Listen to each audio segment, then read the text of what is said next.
સાથે કાયમને માટે અહીંયા નાના મોટા દરેક આયોજનમાં શ્રી ભૂપતભાઈ માનાણી સાહેબ એમના બધા જ દરવાજા કાયમને માટે ખુલ્લા હોય। અહીંયા મીનામાં મેળવી ગઢપુર પ્રતિ શ્રી ગોપીનાથજી મહારાજ પરમ કૃપાની પરમ પૂજ્ય 108 આચાર્ય શ્રી યજેન્દ્ર પ્રસાદજી મહારાજ શ્રી તથા પરમ પૂજ્ય ભાવી આચાર્ય શ્રી નુગેન્દ્ર પ્રસાદજી મહારાજ શ્રીની યાજ્ઞાથી શાસ્ત્રી સ્વ ઘનશ્યામ વલ્લભદાસજી તથા શ્રી HP સ્વામીના માર્ગદર્શન પ્રમાણે ગઢપુર પ્રદેશ સત્સંગ સમાજ અને શ્રી ગોપીનાથજી મંડળ સાથ સહકારથી શ્રી પટેલ સમાજ ગ્રુપ ગઢડા દ્વારા વિશ્વ પ્રસિદ્ધ તીર્થધામ ગઢપુર ધામમાં જય શ્રી સ્વામિનારાયણ જણાવતા આનંદ અનુભવીએ છીએ કે કળિયુગમાં ભગવાનને મળવાનું સરળ અને શ્રેષ્ઠ સાધન નામ સંકીર્તન ભક્તિ નામ જાપથી માણસના તમામ દુઃખ ટળી જાય છે।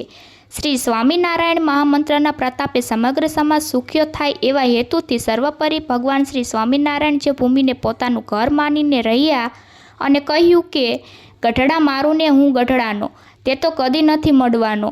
ગઢપુરને અક્ષરધામનું મધ્ય કહી પોતાના અંગે અંગ માપ સ્વરૂપ શ્રી ગોપીનાથજી મહારાજના સ્વહસ્તે સ્થાપના કરી તેવા ગઢપુર ધામના ગઢુપતિ શ્રી ગોપીનાથજી મહારાજની પરમ કૃપાથી પરમ પૂજ્ય 108 આચાર્ય શ્રી યજેન્દ્ર પ્રસાદ મહારાજ શ્રી તથા પરમ પૂજ્ય 108 ભાવી આચાર્ય શ્રી નરેન્દ્ર પ્રસાદજી મહારાજ શ્રીના યાજ્ઞાથી શાસ્ત્રી સ્વ ઘનશ્યામ વલ્લભદાસજી તથા શ્રી HP સ્વામી માર્ગદર્શન પ્રમાણે ગઢપુર પ્રદેશ સત્સંગ સમાજ અને ગઢડાસી ગોપીનાથજી યુવક અને મહિલા મંડળ સાથ સહકાર શ્રી પટેલ સમાજ ગ્રુપ દ્વારા સંવંત 2081ના શ્રાવણ સુદ 1 થી 5 તારીખ 25/7/2025થી તારીખ 29/7/2025 સુધી 51 કલાક આયોજન કરવામાં આવ્યું છે।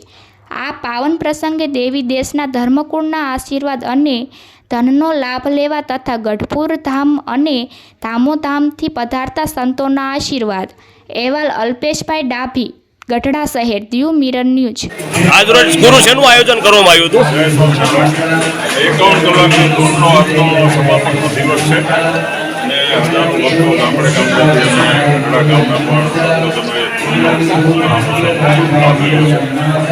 માટે આજ રોજ શેનો કાર્યક્રમ રાખવામાં આવ્યો હતો?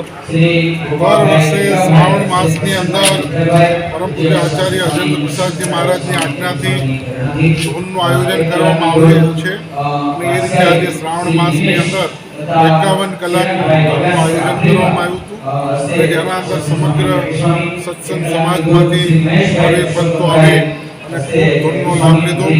આજે વડતાલથી પરમ પૂજ્ય લાલજી મહારાજ શ્રી નુગેન્દ્ર પ્રસાદજી મહારાજ પણ પધાર્યા હતા અને એટલા માટે સમગ્ર ગઢડાના નગરજનો પણ આજે સામાજિક રાજકીય આગેવાનો પણ આ કાર્યક્રમની અંદર બધા ઉપસ્થિત રહ્યો છે। રોજ અંદાજે પ્રસાદીમાં કેટલોક માણસો આવતું છે?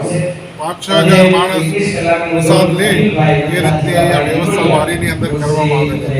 હાય, હું છું ક્રુઝિન સિંઘાનિયા। આપની આસપાસના સત્ય સમાચાર જાણવા માટે જોતા રહો દીવ મિરર ન્યૂઝ અને હા, લાઈક અને સબસ્ક્રાઇબ કરવાનું ભૂલતા નહીં। Thank you.